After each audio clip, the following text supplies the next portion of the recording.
नमस्कार दोस्तों, मैं मलय लोक कथाओं की श्रृंखला में आज एक नई लोक कथा के साथ उपस्थित हूं जिसका शीर्षक है 3 चमत्कारी चीजें। ये उइगुर जाति की लोक कथा है। आइए सुनते हैं।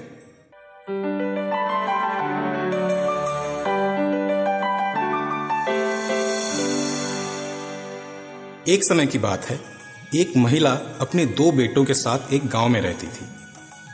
बड़ा बेटा बहुत चतुर था। वो धन कमाने में बड़ा निपुण था। मां उसे प्यार करती थी। पड़ोसी भी उसकी खूब प्रशंसा करते थे। छोटे बेटे की आयु अभी ज्यादा नहीं थी। वो बड़ा सीधा साधा और स्पष्टवादी था।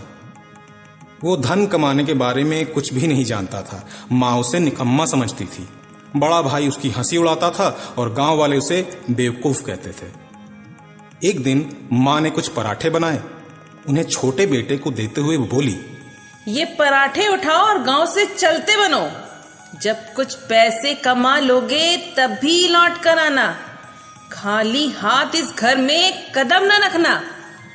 छोटे बेटे ने पराठे उठाए और अपनी किस्मत आजमाने निकल पड़ा। पर धन कमाने के लिए आखिर वो जाए कहां? उसे कुछ नहीं सूझ रहा था। वो काफी देर इधर उधर भटकता रहा और अंत में एक नदी के किनारे जा पहुंचा और वहां बैठकर पराठे खाने लगा। अभी उसने सिर्फ 1-2 कौर ही खाए होंगे कि एकाएक उसकी नजर एक सांप पर पड़ी। सांप लगभग 1 फुट लंबा होगा। वो चुपचाप जमीन पर लेटा हुआ था और देखने में बीमार लग रहा था। छोटे बेटे को उस पर दया आ गई। उसने अपनी जेब से गत्ते का एक छोटा सा डब्बा निकाला और सांप को उसके अंदर रख दिया। उसके मन में विचार आया, हो सकता है बाद में ये सांप मेरे लिए कुछ पैसे कमाने का साधन बन जाए। उसने सांप की बहुत अच्छी तरह देखभाल की। अपने पराठे उसे भी खिलाए। धीरे धीरे सांप खूब मोटा, तगड़ा और लंबा हो गया। अब उसके लिए गत्ते का डिब्बा छोटा पड़ने लगा। छोटे बेटे ने उसके लिए एक तलैया खोज ली और सांप को उसमें डाल दिया। जब भी उसे खाने की कोई चीज मिलती, वो सांप को जरूर खिलाता। सांप दिनों दिन मोटा और लंबा होता गया। अब वो तलैया भी उसके लिए छोटी पड़ने लगी। एक बार जब छोटा बेटा सांप से मिलने आया तो सांप बोला, तुम मुझे एक बड़ी नदी में ले जाओ। इस छोटी सी तलैया में मेरा दम घुट रहा है। ये सुनकर छोटा बेटा चिंता में पड़ गया। उसने सांप से कहा, लेकिन मैं तो तुम्हें बड़ा करके बेचना चाहता था। मेरी माँ ने कहा है, पैसे कमाए बिना घर न लौटना। सांप ने थोड़ी देर सोचने के बाद उत्तर दिया, ठीक है, अगर तुम धन कमाना चाहते हो तो मुझे एक बड़ी नदी में जरूर ले जाओ। मैं वहां धन कमाने में तुम्हारी मदद करूंगा। दयालु बेटे ने एक बड़ी सी टोकरी बनाई और सांप को उसके अंदर रख दिया। फिर टोकरी उठाकर नदी की ओर चल पड़ा। सांप नदी में पहुंचते ही एक सुनहरे ड्रैगन में बदल गया और पानी में लहरें पैदा करता हुआ इधर उधर घूमने लगा।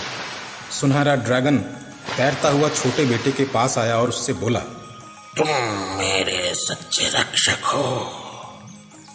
अब मैं अपने वायदे के मुताबिक तुम्हारी मदद करूंगा। मैं तुम्हें एक छोटा सा गधा देता हूं। अभी वो अपनी बात पूरी भी नहीं कर पाया था कि एक गधा प्रकट हो गया। जब भी तुम्हें पैसे की जरूरत हो, इस गधे से कहना, मुझे कुछ सोना चांदी दे दो। छोटा बेटा बहुत खुश हुआ। उसने ड्रैगन को धन्यवाद दिया।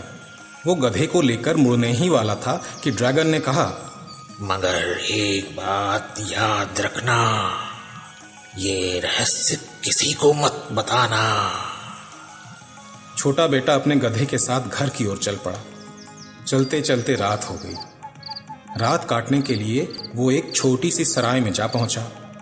सराय मालिक से उसने जगह मांगी रहने के लिए। जब सराय मालिक उसके गधे को अस्तबल में ले जाने लगा तो वो बोला, मेरे गधे को खाना अच्छी तरह खिला देना, पर उससे सोना न मांगना।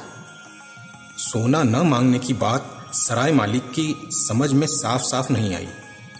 गहरी रात में वो चुपचाप अस्तबल में जा पहुंचा और धीरे से बोला, गधे, मुझे कुछ सोना चाहिए। अभी वो अपनी बात पूरी भी नहीं कर पाया था कि सोने का ढेर लग गया।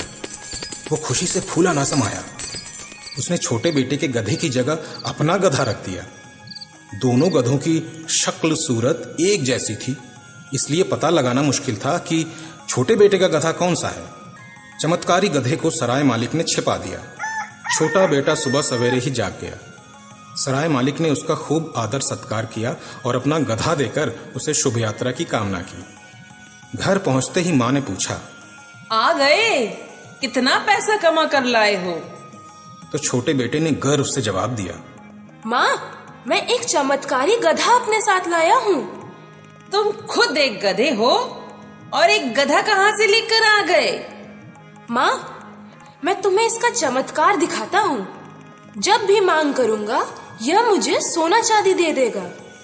जाओ, जल्दी से एक कालीन तो लेके आओ। मां को अपने कानों पर विश्वास नहीं हुआ। उसने फौरन एक कालीन जमीन पर बिछा दी।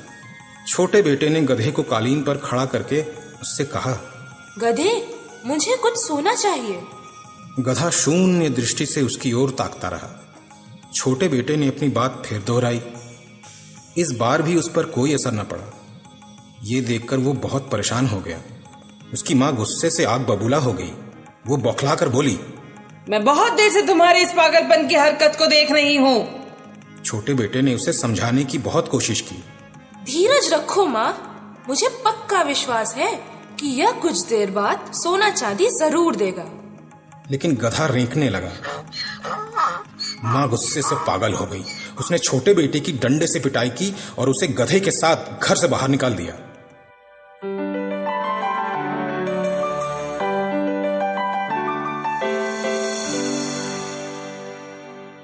अभी आप सुन रहे थे लोक कथा 3 चमत्कारी चीजें का पहला भाग। आगे क्या हुआ ये जानने के लिए इसका दूसरा और अंतिम भाग सुनना मत भूलिएगा।